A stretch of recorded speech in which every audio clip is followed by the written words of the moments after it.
Olá, eu sou a doutora Tamires Siqueira, médico otorrinolaringologista, e hoje nós vamos falar sobre a necessidade do tampão no pós-operatório. Antigamente, muitos médicos utilizavam tampão depois da cirurgia de rinoplastia ou até mesmo qualquer cirurgia nasal.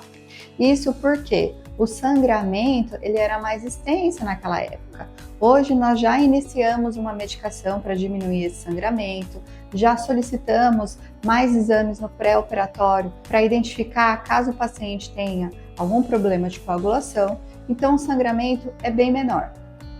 Mas mesmo assim, mesmo não usando tampão, ainda é necessário usar um recurso chamado splint nasal.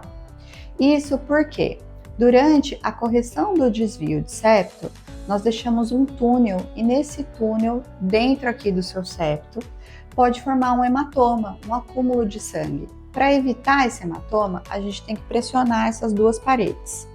E como nós fazemos isso? Colocando duas plaquinhas de silicone e suturando dentro do nariz. Hoje eu vou mostrar para vocês uma modalidade de splint que se chama splint doyle. Então ele vem assim, ó, é uma plaquinha de silicone, a gente pode recortar aqui em cima para o tamanho do nariz do paciente.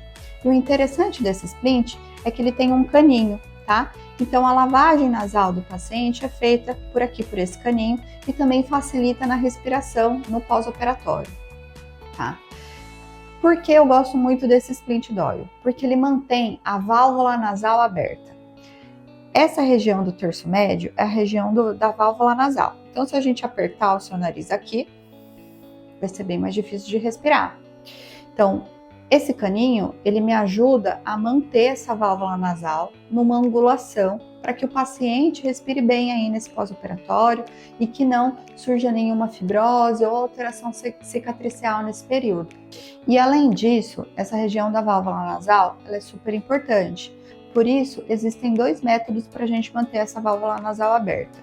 Então, no pós-operatório, ali nos primeiros 10 dias, eu mantenho esse splint. Em alguns casos, eu também uso os dilatadores nasais. O dilatador nasal ou modelador nasal, ele vai servir, é esse aqui, para manter a sua válvula nasal aberta e também modelar as suas narinas. Então, a maioria dos pacientes, na verdade, todo mundo tem uma leve assimetria de narinas, que no pós-operatório imediato pode ficar mais evidente.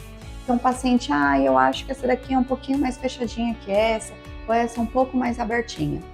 Fato é, nós nunca vamos conseguir a simetria completa, porque na maioria das pessoas, os andares das narinas são um pouquinho diferentes. Então, o crânio humano, o osso, ele é vivo. Então, você dorme mais de um lado, você respira mais de um lado, você mastiga mais de um lado. Por isso que o nosso rosto não é simétrico. E as nossas narinas também não são. Então, para os pacientes que têm um risco maior de assimetria de narinas, muitas vezes eu indico o uso desses modeladores nasais por um tempo mais prolongado, aproximadamente aí 60 dias, no mínimo 30 dias. E ele também auxilia aí a manter essa válvula nasal um pouquinho mais aberta durante esse período.